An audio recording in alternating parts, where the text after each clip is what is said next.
Good morning and welcome back to our online classes again. Without wasting time, we are supposed to continue with our topic which we have started day before yesterday.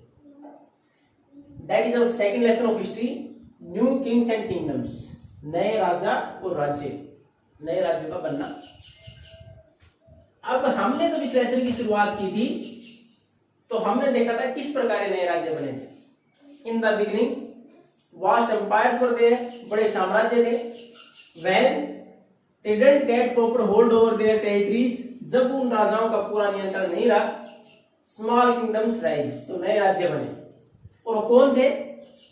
These were the subordinates or सामंत्स of the big kings or emperors. जो बड़े राज्य थे उनके राजाओं के जो सहायक थे, सामंत थे, जो सहायता करते थे different activities to collect revenue और to provide soldiers during warfare. युद्ध के दौरान सेना प्रोवाइड कराना जिनका काम था, वो धीरे धीरे when ever they become powerful by getting more wealth, जैसे जो ताकतवर बनते गए उनके पास और धन इकट्ठा होता गया रेवेन्यू कलेक्शन के दौरान, तो उन्होंने अपने आप को दे डिक्लेयर्ड देमसेल्व्स इंडिपेंडेंट, उन्होंने अपने आप को स्वतंत्र घोषित कर दिया और नए राज्यों की स्थापना की. ऐसे बहुत सारे राज्यों के बारे में आपने पढ़ा था. अब ऐसे ही एक राज्य के बारे में साउथ का है, और ज्यादातर हमारे यहाँ कर्नाटक, केरला, तमिलनाडु और आंध्र प्रदेश इस साइड का जो बेल्ट है उस पर शासन करने वाला ये नया kingdom which was raised by the Cholas, इनके द्वारा स्थापित किया गया. इनकी जानकारी आपने पहले ही पढ़ी थी. हमें ज्यादातर जानकारी किससे मिलती है? इनकी स्कूल से. कई बार ये प्रशस्ति की फॉर्म में होती है जो कि केवल प्रशंसा में लिखी होती है, एक्चुअली हमें डिटेल नहीं दे पाती. लेकिन हमने एक एग्जाम्पल ऐसा भी पढ़ा था जिसमें कि the critical account was given of the king और the rule over Kashmir. Kashmir के ऊपर जो रूल था, शासन था, उसके बारे में बिना किसी भेदभाव के आलोचनात्मक तरीके से राजा की पॉलिसी की आलोचना भी करके जो खराब थी, और वो क्या थी? Rajatarangini written by Kalhana. राजतरंगिणी जो थी उसमें दे रखा है डिटेल कश्मीर के बारे में. तो हर बार ऐसा नहीं एक प्रशस्ति हो, कुछ अच्छी सामान्य डिटेल भी मिली हमें. अब ये चोल राजवंश था, ये किस प्रकार शासन में आया, ये कैसी इस डायनेस्टी की स्थापना हुई. अब इसमें जो हमारी बिल्कुल मैप के नीचे first A map is given which cover the area of different parts of south India by the Cholas. उनके द्वारा जो एरिया कवर किया उसके बारे में देखा. उसके जस्ट नीचे एक हेडिंग दे रखी है, फ्रॉम उरेयूर टू तंजावुर, यानी उरेयूर से तंजावुर तो कैसे पहुंच गए हो. यानी basically they belong to Uraiyur and ultimately they made their new capital that is Thanjavur. उसके बाद नई राजधानी बनी. In the beginning around Kaveri delta, Kaveri नदी उसके आसपास का जो इलाका था उसके ऊपर शुरुआत में मुडरैयार, ये जो लोग थे शासन करते थे. ये भी सुबॉर्डिनेट और सामंत थे. हमने शुरू में पढ़ा नए राजा बने वो सामंत और सहायक राजाओं को उन्होंने डिक्लेयर किए थे. तो ये भी पल्लव के सुबॉर्डिनेट और सामंत थे. इनको लेकिन किसने हराया? एक ऐसा ही परिवार और था, प्रमुख परिवार साउथ का, विजयले, उस परिवार से बिलोंग करते थे. वो परिवार कौन सा था? ये जो हमने शुरू में हेडिंग ही देखी, सोल, इनका परिवार था. उसमें विजयले है. उन्होंने 9th सेंचुरी में, mid of the 9th century, 9th century के दौरान इन्होंने इनको हराया और कावेरी डेल्टा के ऊपर, उस एरिया के ऊपर कब्जा कर लिया. And then a new town grew, एक नया कस्बा बना Thanjavur, and ultimately turned into a capital of Cholas. और चोलास ने इनको अपनी कैपिटल, तंजावुर को अपनी कैपिटल डिक्लेयर कर दिया. उसके बाद हम शुरुआत में पढ़ चुके हैं, ज्यादातर राजा अपनी पावर को रिप्रेजेंट करने के लिए आलीशान मंदिर बनवाते थे. He also did the very same thing. ऐसा ही उसने भी किया. उसने एक मंदिर बनवाया. And the goddess of that South India, Nishumbha सुदिनी. अब ये चोल राजवंश की स्थापना अगर कहीं भी एक नंबर में इस प्रकार का क्वेश्चन आता है, either in your exams of this class और during any competition exam, who found the Chola dynasty, तो ये शुरुआत अगर राज्य की बात करें तो विजयले ने इसकी शुरुआत की.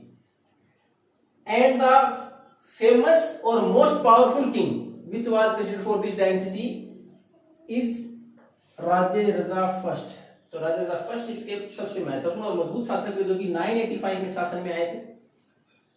इन्होंने इन एरिया को और बढ़ाया। Even the successor of Vijayalaya, Vijayalaya जो सक्सेसर उसके बाद जो शासक आए थे, उन्होंने नॉर्थ और साउथ के बाकी इलाके भी जीते और एक बड़ा साम्राज्य बना दिया।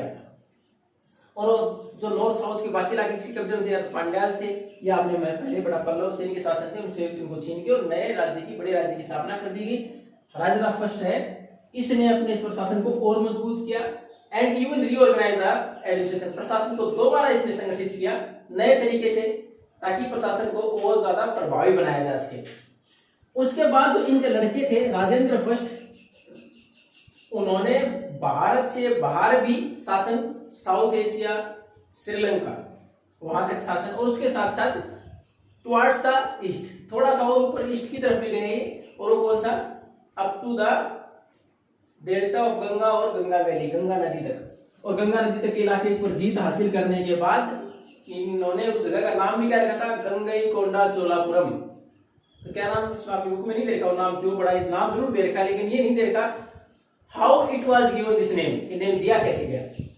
तो उस गंगा के इलाके को जीतने के बाद उस जगह का नाम दिया गया था गंगईकोंडा चोलापुरम। यानी अब देखो, जिस प्रकार साउथ एशिया, श्रीलंका तक जाना, then we require to cover the water areas, oceans, तो इन्होंने उसके लिए एक मजबूत नेवी बनाई। अब राजा अपनी पावर को रिप्रेजेंट करने के लिए ज्यादातर big temples are built by them, बड़े बड़े मंदिर बनवाए गए हैं उनके द्वारा। तो ऐसे ही इन्होंने भी, एक तो गंगईकोंडा चोलापुरम की जगह नहीं थी, उसके अंदर मंदिर बनाया, उसके बाद तंजौर जो कैपिटल थी वहां बड़े मंदिर बनवाए गए। अब ये जो मंदिर थे, इनके आसपास न्यू सेटलमेंट्स ग्रू, नए रहने की जगह डेवलप होती चली गई। ये ज्यादातर राजा वैसे लैंड ग्रांट्स देता था, वो लोग रहते, ब्राह्मणों को दी जाती जमीन, जो उसको ब्रह्म दया बोला जाता था। राजाओं के द्वारा ब्राह्मणों को दान दी जाती थी जमीन, और वो किसके लिए दी जाती थी, कि उन मंदिरों के मेंटेनेंस के लिए, उसके अंदर डिफरेंट एक्टिविटीज परफॉर्म होती हैं उसके लिए। अब धीरे धीरे कौन लोग वहां रहने लगे, इन्होंने सेटलमेंट बनाया उसको, जो लोग मंदिर से संबंधित एक्टिविटीज परफॉर्म करते थे, either they are garland makers, चाहे वो गार्लैंड मेकर्स जो मालाएं बनाने वाले, स्टेच्यू और इमेज मेकर्स, चाहे देवी देवताओं की मूर्तियां बनाने वाले हों, उसके अलावा who are related to dance and music regarding the temple, चाहे वो डांस और म्यूजिक और डिफरेंट टाइप ऑफ क्राफ्ट, अलग प्रकार के क्राफ्ट में माहिर थे। इनमें सबसे इंपॉर्टेंट जो क्राफ्ट था, जो कि सबसे ज्यादा प्रसिद्ध था तंजौर में, वो था ब्रॉन्ज इमेजेस, ब्रॉन्ज की images banana. And not only in India, it was famous through out the world. यहाँ की जो मूर्तियां थी ये ब्रॉन्ज की, ये पूरे विश्व प्रसिद्ध थी, सबसे अच्छी मूर्तियां बनती थी। इस प्रकार मंदिरों के आसपास इतनी सारी एक्टिविटीज होती थी, इसलिए मंदिर केवल not only the place to worship, केवल पूजा की जगह ही नहीं थी, वो पूजा करने की जगह ही नहीं बची। It was the centre of economic, social and cultural movements. तो ये महत्वपूर्ण केंद्र बन गया आर्थिक, सामाजिक और सांस्कृतिक गतिविधियों का, कि वहां कमाने के लिए डिफरेंट टाइप ऑक्यूपेशंस वर्क है, अलग प्रकार के काम करते थे। उसके बाद अलग प्रकार के वर्गों के लोग रहते थे, सोशल और कल्चरल, डांस और म्यूजिक को परफॉर्म किया जाता था। तो एक महत्वपूर्ण सेंटर बने मंदिर उसका। तो ये तो था चोल राजवंश किस प्रकार शासन में आया, और किस प्रकार उन्होंने, जिस प्रकार बाकी राजा महाराजा वैसे मंदिरों का निर्माण किया, वो किस प्रकार मंदिर महत्वपूर्ण केंद्र बन गए डिफरेंट टाइप ऑफ सेटलमेंट के। अब उसके बाद रेवेन्यू का मुख्य स्रोत उस टाइम पर क्या होता था प्राचीन समय में, the major source of revenue was agriculture, खेती, खेती से प्रोडक्शन होता, उसके ऊपर टैक्स लगता, उसके ऊपर की रेवेन्यू होती।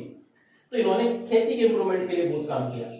तो अब उन्होंने क्या कुछ काम किया, इसके लिए देखो हेडिंग है agriculture and irrigation. To improve the agriculture, to increase the production, the major thing what we require is irrigation facility, सिंचाई की व्यवस्था अच्छी होनी चाहिए। अब उसके लिए आपने पढ़ा है इलाका था ही कावेरी के आसपास का, तो Kaveri was divide two different channels. अब डेल्टा अगर पढ़ते हो आप, तो डेल्टा 6th क्लास में पढ़ के आए हो, triangular area before the river meets to the larger water bodies और at the mouth of the river, mouth of the river जहां नदी लास्ट में खत्म हो जाती है उसको बोलते हैं माउथ ऑफ द रिवर। वहां अलग अलग चैनल में जो पानी डिस्ट्रीब्यूट होता है उसको बोलते हैं डेल्टा। तो इसी प्रकार कई चैनल में इसका पानी डिस्ट्रीब्यूट होता था, और most of the time it overflows, और जो डिफरेंट चैनल्स थे वो ओवरफ्लो भी हो जाते। और ये कई चैनल में पानी का बढ़ चढ़ा तो होता है डिस्ट्रीब्यूटरीज, और कई छोटी नदियां उसमें अगर आके मिले तो होती हैं ट्रिब्यूटरीज। तो डिस्ट्रीब्यूटरीज बनती थी उसमें, उसके साथ वो fertile soil is accumulated there, एक उपजाऊ मिट्टी जमा हो जाती तो खेती का प्रोडक्शन बढ़ सकता था।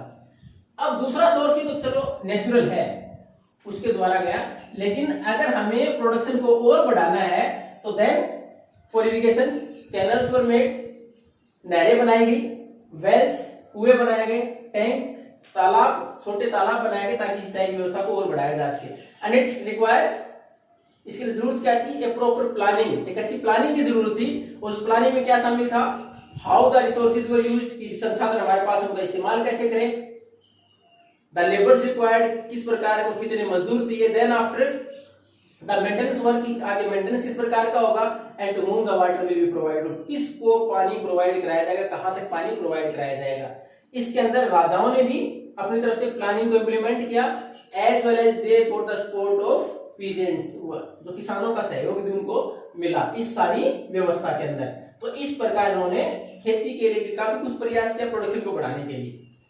In the next class we are going to know about the administration of the Cholas, कि इनका प्रशासन किस प्रकार का था, शासन की व्यवस्था किस प्रकार की, उसके बारे में हम अगली क्लास में पढ़ेंगे। Till that time, thank you and have a nice day.